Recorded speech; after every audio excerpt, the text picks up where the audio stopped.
Class is now in session. I'm Professor Hockey, and today we'll be discussing the game between the Sharks and the Golden Knights, in which the Sharks managed to win 3-2. Now, this was an extremely important game, as I said in my previous review coming into this game, just to show that the Sharks can actually defeat the Golden Knights. As I said, the Golden Knights have continuously had the number of the San Jose Sharks, and I don't think this was a perfect game by any means, and honestly, I would say that the Golden Knights were probably the better team in this game. However, as the saying goes, good teams find ways to win, and it seemed earlier on in the season the Sharks were finding ways to lose, but now that they've turned this corner in the season and they've defeated the Golden Knights here 3-2 to move ahead of them in the Pacific Division standings, second place, as well as third place in the entire league, the Sharks definitely seem like a good team that has found a way to win.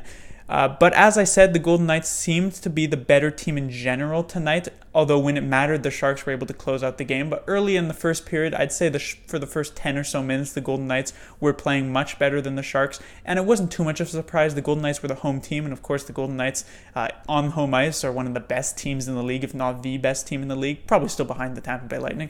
But they managed to get a goal from Tomas Nosek, and the Golden Knights led 1-0. The Sharks did pick it up near the end of the first period, but couldn't get anything past Fleury, and so it was 1-0 at the end of the first. Come second period, the Golden Knights were once again the better team. The Sharks really couldn't get even a shot onto Marc-Andre Fleury until Tomas Hertl, with a nice goal, managed to tie this game. And by the end of the second period, even if the Golden Knights had probably played like the better team for about 30 minutes of those first 40 minutes, the game was tied thanks to some great play from Martin Jones.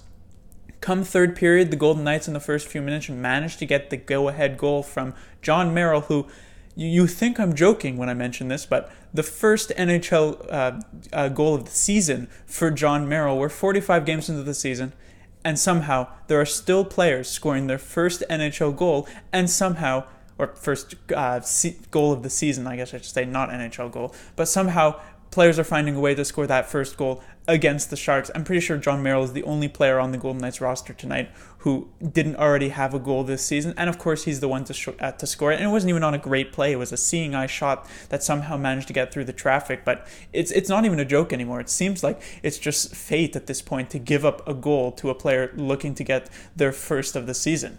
Then, however, the Sharks managed to tie this game up. Melker Karlsson coming up huge on the fourth line to get the game-tying goal, and 40 seconds later, basically, Jonas Donskoi gets the go-ahead. And the Sharks had been, as I said, the worst team, I would say, during the second period. But after those two goals, the Sharks really locked it down. They really didn't give the Golden Knights much of anything, including the Golden Knights got a late power play in this game. They tried it 6-on-4 for a minute. They had a couple minutes of 6-on-5, and the Sharks did not give them anything. There was not even a single good chance. I would say maybe a Peary one-timer that Jones had to come up with a nice save for, but really there was just not much. The Sharks really locked it down, and it's been a trend here in the past few games in the third period for the Sharks to be able to hold off the other team, and this was one they had to come from behind early in the third because of Merrill's go-ahead goal.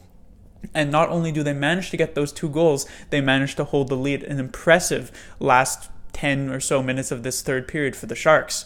First thing we have to talk about is, of course, Martin Jones. He had a very solid game, and compared to some of his other best games of the season, the 3-1 victory against the Flames, his shutout against the Wild, those were games where he had to make insane level saves. I don't think he had to make any insane level saves tonight, but what was so impressive about Martin Jones was just how solid he was. Not in general just making saves, but how he was able to limit the second and third opportunities from the Golden Knights. They were getting a lot of shots off. I think they had 38 shots on the game, but Jones was being able to prevent any players from getting these big rebounds. He was reeling them in, of course, except the Nosek one. I'm not sure how much Jones is at fault. It looks like really bad because it's a huge rebound, but a lot of players sort of shoot for a rebound, so I'm not enough educated in how the goaltending position works to know if that's actually a difficult rebound to not give up. So you could definitely blame Jones there, but after that point, I felt like Jones did a great job at limiting rebounds, limiting opportunities, and he was able to just make saves and basically end plays, certainly with the help of his defense.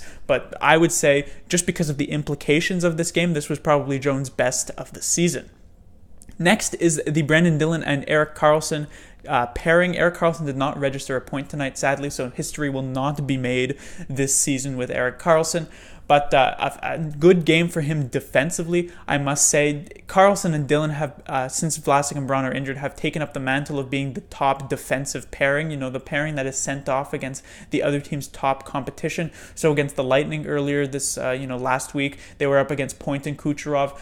Just a few days ago, they were up against McDavid on the Oilers, and McDavid had one of his worst games at even strength of the season thanks to Dillon and Karlsson. And again, they were up against the top line of the Golden Knights, Pacioretty, William Karlsson, and Marchessault, and they basically nullified those three players. It's not technically their top line because Riley Smith was out with injury, but still a line that in the playoffs last season, the Sharks had a lot of trouble trying to nullify. They did it very well tonight. I thought that was one of the Golden Knights' most ineffective lines at even strength, and it was definitely thanks to the work of Dillon and Karlsson. And so when Vlasic and Braun returned from injury and they replaced Heed and Ryan, who I thought Heed wasn't great, I thought Ryan was okay, but when Vlasic and Braun come back, they'll take their spot on the penalty kill, they'll take a pairing, but I really hope that Dillon and Karlsson continue to get the matchups against the other team's top players. So with the game, let's say, against the Ottawa Senators on Saturday, I hope that it's Dillon and Karlsson playing up against, let's say, a first line of Duchesne, Stone, and Dzingel or something like that, because they've just been so good in these past few games, and I think it would be unfair to take them away from that,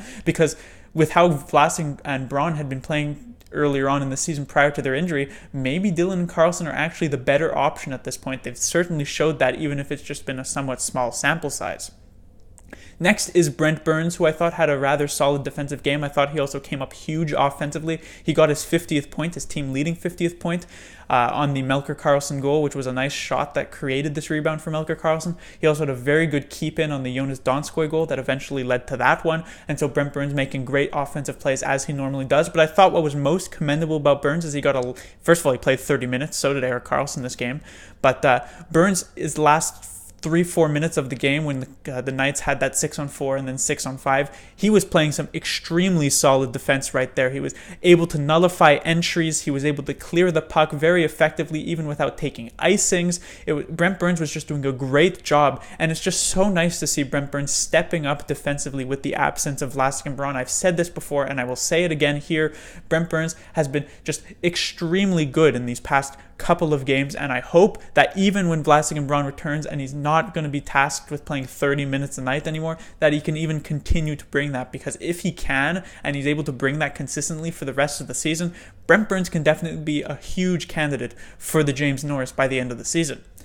Finally, I must talk about, once again, the third line. As I did last game, they just continue to come up clutch, scoring these huge goals for the San Jose Sharks. I mean, this wasn't even a great game for them necessarily. It's not like they were a completely dominant line. I don't think they had just shift after shift of offensive zone pressure. Really, nobody had great offensive zone pressure on the Sharks because the Golden Knights were doing a pretty good job at controlling that. But they just keep coming up clutch with these huge goals. I mean, the Golden Knights were controlling the majority of the second period, not really giving the Sharks anything until Tomas Hertl, third line center, comes up with a big goal. Then Melker Karlsson ties the game. The game is 2-2. You think the Golden Knights are going to come back with a push and maybe try something. Nope, Jonas Donskoy gets the go-ahead goal, a huge goal at the time of the game as well.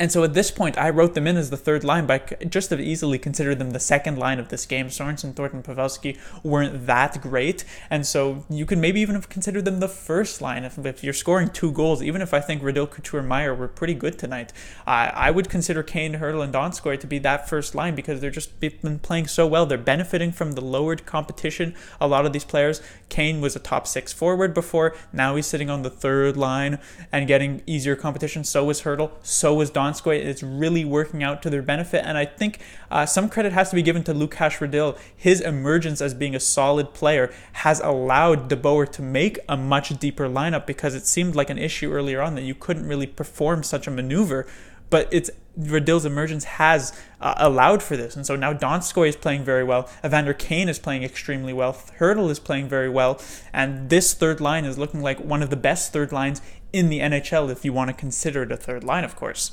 But that will do it for this review. The Sharks will be back in action on Saturday against the Ottawa Senators. And this is a very important game, because you'll remember earlier on this season, the Sharks got basically crushed by the Senators 6-2, the fourth game of that terrible 5-game road trip. And this was the turning point of the season for the San Jose Sharks, because the game after that, they faced off against the Montreal Canadiens and they won that one 3-1. And that was the turning point of the season, because after that, they've just been very, very good since then. I think they've only had like 3 regulation losses, maybe 4 regulation losses since then. And if I'm not mistaken, that was early December, or yeah, I would say early December. And so that game in Ottawa was a game that the Sharks get destroyed, but it was a huge turning point of the season. And now they're coming up here again. They will be at home, and this is going to be a massive game, because if they can win this one, not to say that the Senators are some sort of dangerous team, but this is a good game to show the progress that the Sharks have made, that they were losing to one of the worst teams